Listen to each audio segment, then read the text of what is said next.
പാടുമ്പോ ഇപ്പോഴും M G പാടുമ്പോ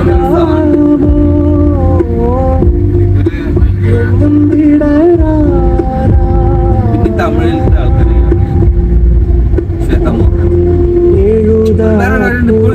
still trending ആയിട്ടുള്ള ആളുണ്ട് ശ്രേയ ഘോഷൽ. ഭയങ്കര ജീവനല്ലേ പാട്ടിന്.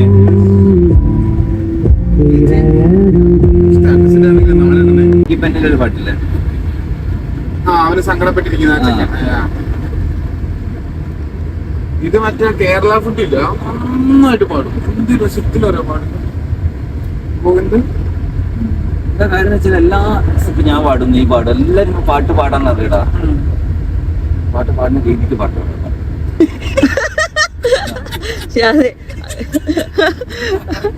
അല്ല എല്ലാവർക്കും ഡാൻസ് കളിക്കാൻ അറിയുന്ന പറയും.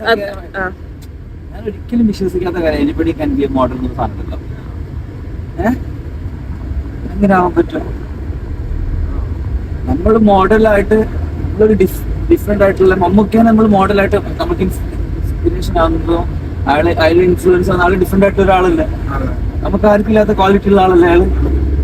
അപ്പൊ മോഡൽസ് ആയിട്ടുള്ള ആൾക്കാർ നമ്മൾ റാമ്പിൽ വരുന്ന ആൾക്കാർ 6 ഫീറ്റും കാര്യങ്ങളൊക്കെ എക്സ്ട്രാ അവർക്ക് ഫിറ്റിംഗ് വേറെ തന്നെയല്ലേ വരുന്നത് അല്ലേ. നമ്മള് ബ്യൂട്ടി പ്രൊഡക്ട്സിന്റെ ഇതിൽ ഭയങ്കര സൗന്ദര്യം, സ്കിന്നിൽ കുരുവും ഒന്നും ഇല്ലാതെ ഭയങ്കര ക്ലിയർ സ്കിന്ന് നല്ല മുടിയൊക്കെ ഉള്ള ആൾക്കാരെ ചൂസ് ചെയ്യുന്നത് എന്തിനാ? അവർക്ക് ആ ബ്യൂട്ടി ഭയങ്കരമായിട്ടുള്ളതിനെ കൊണ്ടല്ലോ. എല്ലാത്തിനും ബ്യൂട്ടി ഉണ്ട്, ഇല്ലാന്ന് പറയുന്നില്ല. പക്ഷെ നമ്മളത് സെപ്പറേറ്റ് ആയിട്ട് കാണുന്നത് അങ്ങനെ തന്നെ അല്ലേ. കുരു ഉള്ളത് ഒരു ബ്യൂട്ടി അല്ല അല്ലേ. കുരു എന്ന് പറയുന്നത് ഒരു നമ്മളിങ്ങനെ അതിനെ എന്താ പറയാ സാധനമല്ല, അതൊരു പ്രോബ്ലമാണ്. അത് സ്കിന്നിന്റെ ഒരു പ്രോബ്ലമാണ്.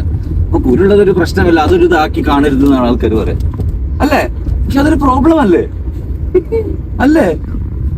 എന്റെ വ്ലോഗ് കത്തിക്ക് ഞാൻ പറയാണ്, വ്ലോഗിന് വേണ്ടി പറയുന്നത് അല്ല, ഞാൻ പറയാ. ഇതെങ്ങനെയാണ് ആൾക്കാർ ഇതിനൊക്കെ ഇതാക്കി പറയുന്നത്? അതുപോലെ തെറി വിളിക്കുന്നത് ഇപ്പൊ എല്ലാ സിനിമകളിലും കാര്യങ്ങളിലൊക്കെ ഭയങ്കര നോർമലാണ് അല്ലേ. ഓക്കെ, നമ്മള് ചോറൊന്നും അച്ഛന്മാര ചോറുണ്ടോ നോർമൽ ആണെങ്കിൽ അല്ല. ഞാൻ ചോദിക്കാണ്, എന്റെ CID സാമൂന്ന് വിളിച്ചാൽ എന്റെ ശരിക്കുള്ള പേര് വിടുന്നത് ഈ പെട്ടെന്ന് റെക്കോർഡ് ചെയ്യുന്നത് അല്ല. ഞാൻ പറഞ്ഞ ചോദിക്കില്ലേ, ഇതൊക്കെ ഭയങ്കര നോർമലാണ്. ആൾക്കാർ വീട്ടില് നാം അച്ഛനും അമ്മനോടൊക്കെ അങ്ങനെ വർത്താൻ പറയും. അച്ഛന്മാരെ TV വെക്കണം അല്ല. പിന്നെ എനിക്ക് കുറെ കാര്യങ്ങൾ എനിക്ക് ഒട്ടും അക്സെപ്റ്റ് ചെയ്യാൻ പറ്റില്ല. എനിക്ക് ജെൻസി കുൻസി ഇങ്ങനത്തൊന്നും അറിയില്ല. ബട്ട് നമ്മള് ഭയങ്കര പല കാര്യങ്ങളും ഭയങ്കര നോർമലൈസ് ചെയ്തോണ്ടിരിക്കുന്ന കാര്യങ്ങളുണ്ട്. അതൊന്നും എനിക്ക് അക്സെപ്റ്റ് ചെയ്യാൻ പറ്റില്ല. ഇപ്പത്തെ പിള്ളേർ അടിപൊളിയാണ്. അവര് ഫുള്ള് ഹെൽത്തും ഫിറ്റ്നസും എല്ലാത്തിനും ഉണ്ടാവല്ലോ. നമ്മളമാതിരി കുറച്ചുകൂടി പ്രായം ചെല്ലുമ്പോൾ പിന്നെ ഈ ഫിറ്റ്നസ് എന്നൊക്കെ പറയുന്നത് ഭയങ്കര. ഏട്ടന് കാലിൽ ഇങ്ങനെ ഒരു ഇൻഫ്ലമേഷൻ പോലെ വന്നിട്ട് നമ്മൾ ഏട്ടന്റെ കൂടെ ഡോക്ടറെ അടുത്തേക്ക് വന്നതാട്ടോ. നോർത്തിലൊരു സ്ഥലത്ത് ചോട്ടുന് പുറത്തിറങ്ങി അപ്പം വെള്ളത്തിന് ദാഹിക്കും. ചോട്ടുന് മാത്രല്ല എനിക്കും. ഡോക്ടറെ വിളിച്ച് ചോദിച്ചപ്പോ ഡോക്ടർ എത്തിയിട്ടില്ല. അപ്പൊ അവിടെ അടുത്തുള്ള ഒരു കൂൾ ബാറിൽ നമ്മൾ ജ്യൂസ് കുടിക്കാൻ പോയതാട്ടോ. ഏലിയൻ 97ന്റെ ബാക്കിൽ വേറൊരു ഏലിയൻ. ഞാൻ അത് ചോട്ടൂന് അങ്ങനെ കാണിച്ചു കൊടുക്കായിരുന്നു. നമ്മൾ 3 ആളും വാട്ടർമെലൻ ജ്യൂസ് ആട്ടോ പറഞ്ഞത്. പിന്നെ ചോട്ട് അവിടെ കണ്ടൊരു കേക്കും വേണമെന്ന് പറഞ്ഞിട്ട് ആ കേക്കും വാങ്ങിച്ചിട്ടുണ്ടായിരുന്നു. അപ്പൊ അതിങ്ങനെ കിട്ടാൻ വേണ്ടി വെയിറ്റ് ചെയ്യുന്നു. ചോട്ടുവിന്റെ കേക്ക് വന്ന് അപ്പൊ അവൻ അത് ടേസ്റ്റ് നോക്കിയിരുന്നു. കണ്ടാലറിയാം വലിയ ഗുണമൊന്നും ഇല്ലാതെ. പക്ഷെ അവൻ കഴിച്ച്.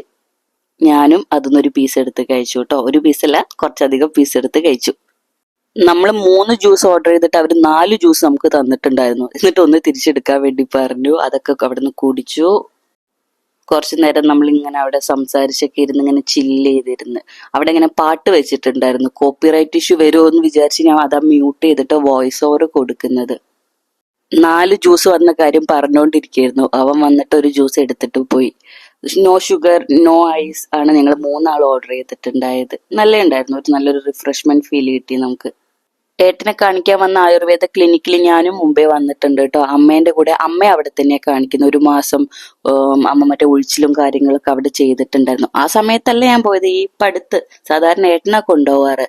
അന്ന് ഏട്ടൻ ബിസി ആയതുകൊണ്ട് എന്നോട് കൊണ്ടുപോകാൻ പറഞ്ഞപ്പോ ഞാനും അമ്മയും കൂടി അന്ന് പോയി അവിടെ കാണിക്കുകയൊക്കെ ചെയ്തിട്ടുണ്ടായത്. ചോട്ടൂനൊരു ഇവന്റ് ഒക്കെ ഉള്ളതുകൊണ്ട് അവൻ കൊച്ചിയിൽ വന്നത്. അവൻ വീട്ടില് വയനാട്ടിൽ പോയി കുറച്ച് ദിവസം അവിടെ നിന്നു. ഇവന്റ് ആയപ്പം ഇങ്ങോട്ട് കൊച്ചിയിലേക്ക് വന്നു. ഇന്ന് അവന് ഫ്രീ ആയിരുന്നു. അതാ നമ്മൾ 3 ആളും കൂടി വന്നത് കാണിക്കാൻ വേണ്ടിയിട്ട്.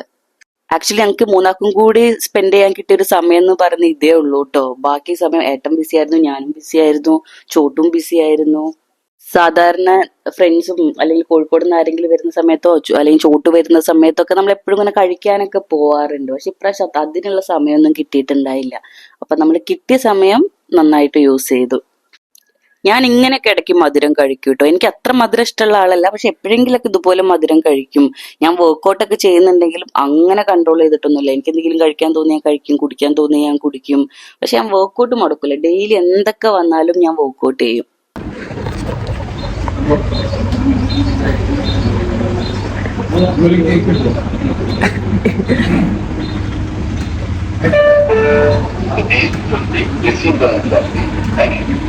എത്ര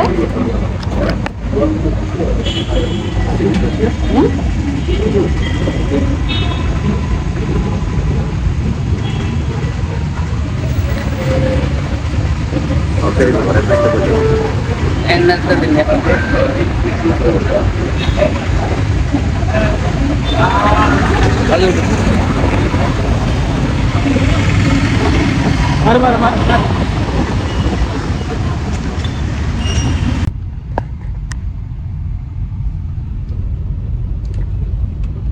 ലെഫ്റ്റ് എടുത്ത് നോക്ക്.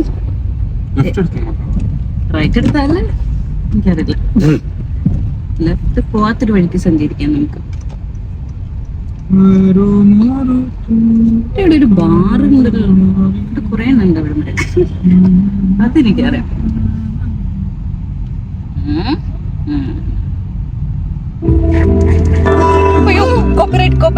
ഏട്ടനെ ക്ലിനിക്കിൽ ഡ്രോപ്പ് ചെയ്തിട്ട് നമ്മൾ ജസ്റ്റ് അവിടെ ആ ഏരിയയിലൊക്കെ ഒന്ന് ജസ്റ്റ് ഇങ്ങനെ കറങ്ങി നടക്കാന്ന് വിചാരിച്ചു. ചോട്ട് അപ്പം തൊട്ടേ പറഞ്ഞു, ചേച്ചി നമുക്ക് ഏതെങ്കിലും കഫേ പോയി ഇരിക്കുക, ഏട്ടൻ വിളിക്കുമ്പോൾ പോയാൽ മതിയല്ലോ, AC ഇരിക്കാലോ എന്നൊക്കെ. അവന്റെ നമ്പർ, അവൻ എന്തെങ്കിലും അവന് കഫേ മൂടൊക്കെ ഉള്ള ആൾ, അങ്ങനത്തെ കോഫി അത് ഇത് അങ്ങനത്തെ പാസ്ത അതൊക്കെ കഴിക്കാൻ മൂടുള്ള ആൾ. എനിക്ക് ഏട്ടനാണെങ്കിൽ അങ്ങനത്തെ സാധനങ്ങളൊന്നും വലിയ താല്പര്യമേ ഇല്ല. എപ്പോഴെങ്കിലൊക്കെ കഴിച്ചാലായി. അവൻ ഏതൊക്കെയോ വഴിക്കൊക്കെ കൊണ്ടുപോയിട്ട് ബ്ലോക്കായി. പാവം, നമ്മുടെ ഓപ്പോസിറ്റ് ഒരു ഫാമിലി വന്ന വയസ്സായിട്ടുള്ള ആളായിരുന്നു ഡ്രൈവ് ചെയ്തത്.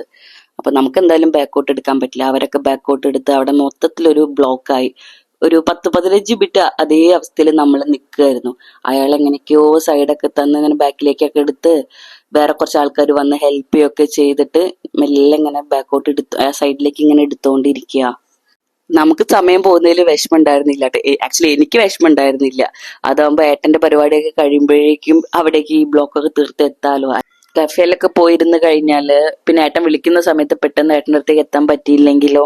പിന്നെ നമ്മുടെ കൊച്ചി ട്രാഫിക് അല്ലേ, വിചാരിച്ച പോലെ സമയത്തിനൊന്നും എത്താൻ പറ്റിയെന്നും വരില്ല. ഏട്ടനെ പോസ്റ്റ് ആക്കാനും പറ്റൂല. ചോട്ടും ഇങ്ങനെ ഇടയ്ക്കിടയ്ക്ക് ചോദിച്ചുകൊണ്ടിരിക്കുന്നുണ്ടായിരുന്നു, ചേച്ചി ഞാൻ പോയിട്ട് അവർക്ക് വണ്ടി എടുത്ത് കൊടുത്താലോ എന്നൊക്കെ ചോദിക്കുന്നുണ്ടായിരുന്നു. ഞാൻ പറഞ്ഞു കുഴപ്പമില്ല, അവരെന്നെ എടുക്കട്ടെ, പിന്നെ വേറെ ആൾക്കാരെ ഹെൽപ്പ് ചെയ്യാനും പോയിട്ടുണ്ടല്ലോ, അവരെന്നെ എടുക്കട്ടെ എന്ന് പറഞ്ഞു. പാവം കുറേ സമയം അവർ ബുദ്ധിമുട്ടിയിട്ടോ. ഞങ്ങൾ ഇങ്ങനെ നോക്കി നിന്ന് അവരെന്താ ചെയ്യണത് എന്താവും എന്നൊക്കെ ഇങ്ങനെ നോക്കി നിൽക്കുന്നവിടെ. നമുക്ക് എന്തായാലും ബാക്കോട്ട് എടുക്കാൻ പറ്റില്ല, അവർക്കാണ് പിന്നെയോ എടുക്കാൻ പറ്റുക. പിന്നെ നമ്മളെ ബാക്കിലൊക്കെ ആ സമയമാകുമ്പോഴേക്കും ഒരുപാട് വണ്ടികൾ വന്നിട്ടും ഉണ്ടായിരുന്നു. ഏട്ടൻ ഇങ്ങനെ കുറച്ച് ദിവസമായിട്ട് കാലിൽ ഇങ്ങനെ വീക്കം പോലെ വന്നിട്ടുണ്ടായിരുന്നു. അപ്പൊ കാലിൽ നടക്കാനൊക്കെ ഒരു ബുദ്ധിമുട്ടും ഉണ്ടായിരുന്നു. ഏട്ടന്റെ വർക്ക് അങ്ങനത്തെ വർക്ക് അല്ലേ, കുറെ ടൈം ഒറ്റ സ്ട്രെസ്സിൽ ഇങ്ങനെ നിന്നോണ്ടല്ലേ മേക്കപ്പ് ഒക്കെ ചെയ്യുന്നത്. അപ്പൊ അതിന്റെ എന്തെങ്കിലും ബുദ്ധിമുട്ടായിരിക്കും. പിന്നെ ഏട്ടനെ നമ്മൾ അവിടെ ഡ്രോപ്പ് ചെയ്തിട്ട് വന്നത് ജസ്റ്റ് കൺസൾട്ടിങ് മാത്രം അല്ലെങ്കിലോ ചിലപ്പോൾ അവിടെ തന്നെ ഒഴിയാനും അങ്ങനത്തെ എന്തെങ്കിലും കാര്യങ്ങളൊക്കെ പറഞ്ഞാലും കുറെ സമയം നമ്മൾ പോസ്റ്റ് ആവും. അപ്പൊ അതുകൊണ്ട് ഏട്ടൻ പറഞ്ഞ ഡ്രോപ്പ് ചെയ്തിട്ട് നിങ്ങൾ ജസ്റ്റ് ഒന്ന് കറങ്ങിയിട്ട് വാ, ഞാൻ നോക്കിയിട്ട് വിളിക്കാന്ന് പറഞ്ഞത്. അല്ലെങ്കിൽ ഏട്ടൻ വിളിച്ചിട്ട് പൊഴിച്ചിലൊക്കെ ചെയ്യുന്നുണ്ട് എന്നാണെങ്കിൽ നമുക്ക് ഏതെങ്കിലും കഫേ പോയിരുന്നാലും കുഴപ്പമുണ്ടായിരുന്നില്ല. പക്ഷെ ഏട്ടൻ പെട്ടെന്ന് വിളിച്ചു കഴിഞ്ഞു എന്ന് പറഞ്ഞിട്ട്. അപ്പൊ തന്നെ നമ്മള് അടുത്തന്നെ ഉണ്ടായിരുന്നു. ഏട്ടനെ പിക്ക് ചെയ്യാൻ വേണ്ടിയിട്ട് വന്നു. ആ ക്ലിനിക്കിന്റെ അടുത്ത് നമുക്ക് പാർക്ക് ചെയ്യാനുള്ള സ്ഥലമൊന്നുമില്ല. അതാ നമ്മൾ ചുമ്മാ വണ്ടി എടുത്ത് ഇങ്ങനെ കറങ്ങിക്കൊണ്ടിരുന്നത്. അപ്പൊ ഏട്ടനോട് നമ്മൾ പുറത്തിറങ്ങി നിൽക്കാണ്ടായിരുന്നു. കണ്ടില്ലേ, അതാ ഏട്ടൻ നിൽക്കുന്നത്. ഞാൻ വേഗം ഇറങ്ങിയിട്ട് ബാക്കിലേക്ക് ഇരിക്കാൻ പോവായിരുന്നു. പക്ഷെ ഏട്ടൻ ബാക്കിൽ തന്നെ കയറിയിരുന്നു. ബാക്കിലാകുമ്പോ ഏട്ടന് കാലും നീട്ടിയിരിക്കാലോ.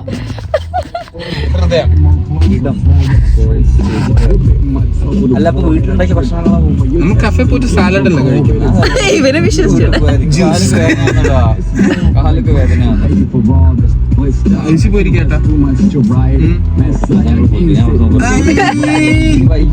ഒരു പ്രശ്നമില്ല. ഏട്ടാ ബാക്കിൽ കാല് നീട്ടി വെച്ചിരുന്നു, ബാക്കിലേക്ക് ഇവിടെ മസാജ് ചെയ്ത്. കഫേ പോയിട്ട് നമ്മള് വർക്കൗട്ടിന് പോലല്ലോ അത്. ഇടം ഇടം ഇവിടെ എത്തണം, പനമ്പള്ളി എത്തണം ചോദിച്ചു. എന്തൊരു മുടക്കാ ചങ്ങായി കേട്ടാ. എവിടെ പോവാ? ഞാനും ഫ്രീയാ. പോവാ പോവാ പോവാ ചേച്ചി ഇടാം. ഇത് ഇട എനിക്കറിയില്ല. പനമ്പള്ളി ഏട്ടാ, എന്നാല് പനമ്പള്ളി പോണ്ട. അടുത്തുള്ള ഏതെങ്കിലും അടുത്തുള്ള ഏതെങ്കിലും പറ. ബാറ് പോലൊന്നല്ലേ? ഇതിപ്പോ എങ്ങോട്ടാ പോണ്ടെന്ന് പറഞ്ഞല്ലോ. നേരെ വീട്ടിലേക്കുള്ള ഒരു വഴി പറഞ്ഞു. ഡോക്ടർ എന്ത് പറഞ്ഞേ? ഇതിനുള്ളത് ഫ്ലൂയിഡ് കുറവുണ്ട്, അതുകൊണ്ടാണ് ഈ ഇൻഫ്ലമേഷൻ വരുന്നത്. എന്തിന്റെ? അപ്പൊ എന്താ ചെയ്യണ്ടേ? ഇതിന്റെ ഉള്ളില് ഒരു ഫ്ലൂയിഡ് ഉണ്ടാവും, നമ്മളെ മൂവ്മെന്റിനുള്ള. ട്രീറ്റ്മെന്റിന്റെ ഉള്ളിലൊക്കെ ഫ്ലൂയിഡ് ഇല്ലേ, ഒരു ജെല്ലി ജെല്ലി സാധനം, അത് കുറവാക്കി കാലില്. അപ്പൊ ആ ഫ്ലൂയിഡ് കുറവാ, അതിനെ കൊണ്ടാണ് ഇൻഫ്ലമേഷൻ വരുന്നത്. അതിന് മരുന്ന് തന്നോ? തന്നില്ല, നാളെ തരുള്ളൂ. അയച്ചുതരും, ഓർഡർ ചെയ്യും. ഓർഡർ ചെയ്യും. പുഴിക്കൊന്നും വേണ്ട. അമ്മേനെ ചോദിച്ചോ? ചോദിച്ചില്ല. അതൊക്കെ അമ്മേന്റെ ഡോക്ടർ ഏട്ടൻ പറഞ്ഞതാണ്. മറ്റേ ഞാനും അമ്മയും ഇവിടെ കഴിഞ്ഞ ആഴ്ച കാണിക്കാൻ വന്നിരുന്നു, ഇവിടെ തന്നെ. അത് കഴിഞ്ഞിട്ട് മരുന്ന് മേടിക്കാൻ ഞങ്ങളോട് ബ്രോഡ്വേയിൽ ഒരു ഷോപ്പിൽ പോകാൻ പറഞ്ഞു, ആയുർവേദം. അപ്പൊ അവിടെ പോകുമ്പോ എന്നോട് ഗോ സ്ട്രേറ്റ് ടേക്ക് റൈറ്റ് എന്നൊക്കെ.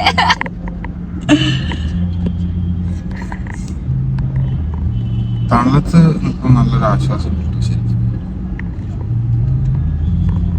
ചോട്ടൂന് ടീഷർട്ട് എന്തെങ്കിലും വാങ്ങിക്കണം എന്നൊക്കെ പറഞ്ഞിട്ടുണ്ടായിരുന്നു. അപ്പൊ ഏട്ടൻ പറഞ്ഞു പാലാരിവട്ടത്ത് ഒരു കടയുണ്ട്, മറ്റേ മൾട്ടി ബ്രാൻഡ് മറ്റേ സർപ്ലസ് ഒക്കെ കിട്ടൂലേ, അങ്ങനെ ഒരു കടയുണ്ട് എന്ന് പറഞ്ഞു. അപ്പൊ നമ്മൾ ജസ്റ്റ് അവിടെ നിന്ന് കയറി നോക്കിയതായിരുന്നു, അവന് പറ്റുന്ന എന്തെങ്കിലും ഉണ്ടോ എന്ന് അറിയാൻ വേണ്ടിയിട്ട്. എനിക്ക് തോന്നിയിട്ടുണ്ടായിരുന്നു ഏട്ടൻ പോയി കഴിഞ്ഞാൽ ലാസ്റ്റ് ചോട്ടൂനൊന്നും വാങ്ങിക്കലുണ്ടാവില്ല, ഏട്ടൻ നിറയെ വാങ്ങിച്ചിട്ട് ഇറങ്ങും. സാധാരണ അങ്ങനെയാ നടക്കാറ്. പക്ഷെ രണ്ടാളും നോക്കി രണ്ടാക്കും നല്ലതൊന്നും കിട്ടിയില്ല. പിന്നെ എനിക്ക് പർച്ചേസിങ് പണ്ടോട്ടേ ഇഷ്ടമല്ലാത്തതിനെ കൊണ്ട് ഞാൻ കുറച്ചേരം അവിടെ ഇങ്ങനെ ഇരുന്ന്. അപ്പൊ എനിക്കുള്ള ഡ്രസ്സ് പോലും എനിക്ക് എപ്പോഴും അമ്മ ഏട്ടനൊക്കെ വാങ്ങിക്കുക, അല്ലെങ്കിൽ ഞാൻ ഓൺലൈനിൽ വാങ്ങിക്കും. അതിന്റെ ഇടയ്ക്ക് ഏട്ടനൊരു കോള് വന്ന്. നിങ്ങൾ സൗണ്ട് കേട്ടിട്ട് ആരാന്നും മനസ്സിലായോ നോക്ക്, മനസ്സിലാക്കി കമന്റ് ചെയ്യട്ടോ. പച്ചക്കറി നോക്കിട്ട് എന്തെങ്കിലും കണ്ടിട്ടേ നമ്മള് വളർന്നില്ലേ സുരേഷ്? ആദ്യമായിട്ട് കണ്ടേ പിന്നെ മല്ലിച്ചപ്പ്.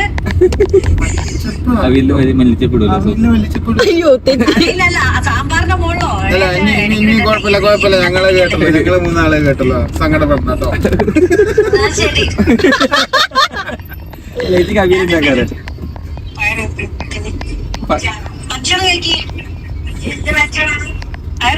എന്ത് ഭക്ഷണമായിരുന്നു?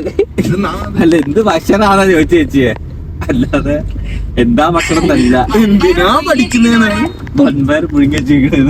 പുട്ടായിരിക്കും. ഇന്നും പുട്ടാണോ? പുട്ടാണോ? മറ്റേ തീരുമാനിക്കാറോട് ചിക്കൻ സ്റ്റാൻഡ് വെച്ചതാ, തറവാട് ഓളിനെ കാറ്റ് കെട്ടിത്തൂക്കിട്ട് കാറ്റുള്ളതാ. AC ഇവിടെ ഒരു കടയിൽ കയറാം. ശരി, മറ്റേ ഞാൻ കണ്ടു നിന്റെ കാറിലിരിക്കാതെ. അപ്പൊ നമുക്ക് സ്കൂളിൽ പരിപാടിക്ക് ലുക്ക് ഫിക്സ്. ഓക്കെ, അഡ്രസ് ചോദിക്കണം അവരോട് തന്നെ. എല്ലാരും ലൈക്ക് ചെയ്യുക, ഷെയർ ചെയ്യുക, സബ്സ്ക്രൈബ് ചെയ്യുക, കമന്റ് ചെയ്യുക, കുറെ സ്നേഹം താ.